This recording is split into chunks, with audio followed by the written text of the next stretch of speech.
Lovely soul family, कैसे हैं आप सब। चलिए गाइज, आज हम देखते हैं डिवाइन मैस्कुलाइन की कार्मिक वाइफ कैसी होती है। यानी डिवाइन मैस्कुलाइन की तरफ के जो थर्ड पार्टी होती है, आप अपने हिसाब से देख लेना। प्लीज़ डिवाइन गाइड करें, प्लीज़ राधा रानी गाइड करें। Night of pentacle, 4 of pentacle, 6 of sword, page of pentacle, the hierophant,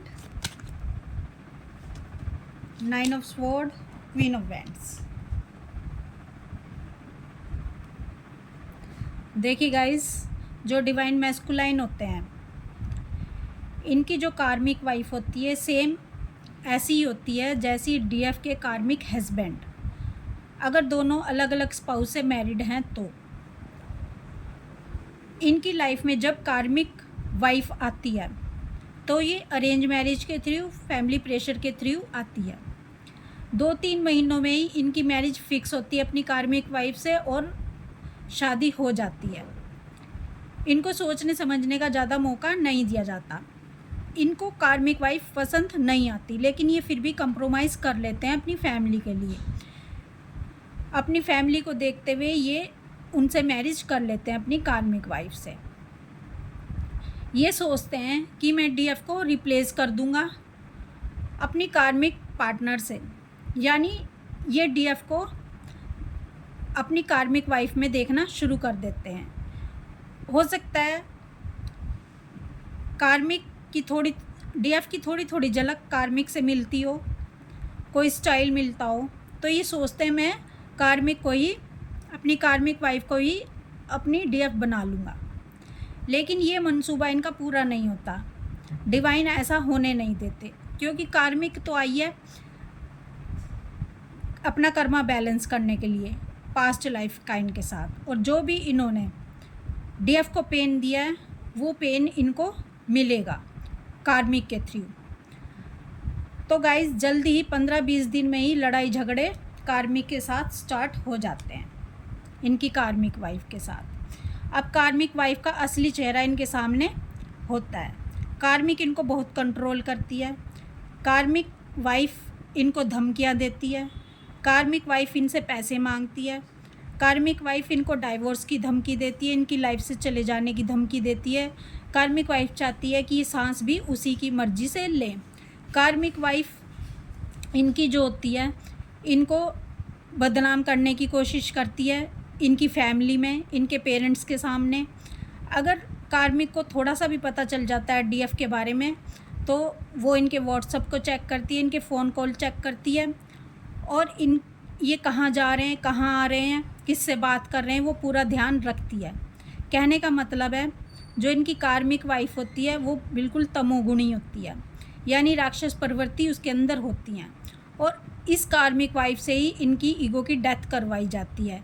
इनके अंदर का जितना भी ईगो है उसको रिलीज़ करवाया जाता है, ताकि इनकी अवेकनिंग स्टार्ट हो सके। जब ये डीएफ के पास आते हैं, जब ये डीएफ के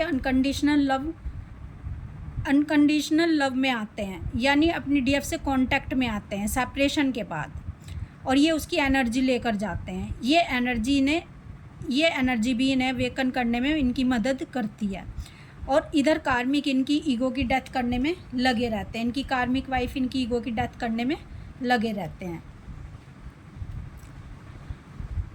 ये कितना भी अपनी कार्मिक वाइफ को डीएफ बनाने की कोशिश कर ले, लेकिन ये इसमें कामयाब नहीं होते, क्योंकि डीएफ की एनर्जी और कार्मिक की एनर्जी बिल्कुल डिफरेंट होती है। जो एनर्जी इन्हें इनकी डीएफ से मिलती है, वैसी एनर्जी इनको दुनिया में किसी से भी नहीं मिलती। धीरे धीरे ये अपने कार्मिक से सेपरेट होना शुरू कर देते हैं अपनी डीएफ की एनर्जी लेकर, क्योंकि जिस तरफ डीएफ जा रही होती है उसी तरफ ये भी जा रहे होते हैं डीएफ के पीछे पीछे। अब ये अपने कार्मिकों को ना कहना सीख जाते हैं। जब कार्मिकों को इनकी ना मिलती है, तो इनके जो कार्मिक वाइफ है इन्हें तांडव दिखाना शुरू कर देती है, इन्हें डाइवोर्स की धमकी देती है, इनकी लाइफ से चले जाने की धमकी देती है। लेकिन अब ये इनकी कार्मिकों की निगेटिविटी से, कार्मिकों के अत्याचार से बिल्कुल भी डरते नहीं हैं। अब ये फियरलेस होना शुरू हो जाते हैं, क्योंकि इनकी अवेकनिंग स्टार्ट हो जाती है।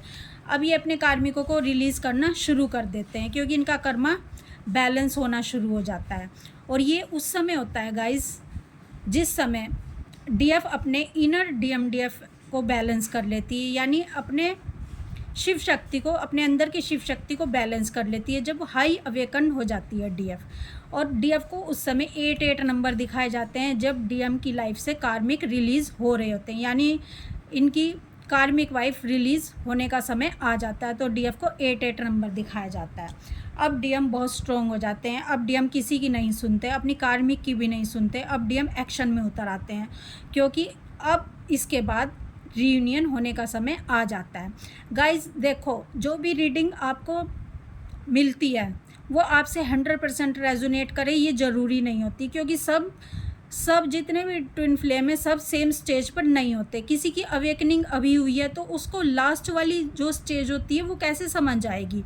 अब मेरे को मैसेज भेजती हैं डीएफ कि हमको रेजोनेट ये वाली चीज़ नहीं हो रही है, ये समझ नहीं आ रहा।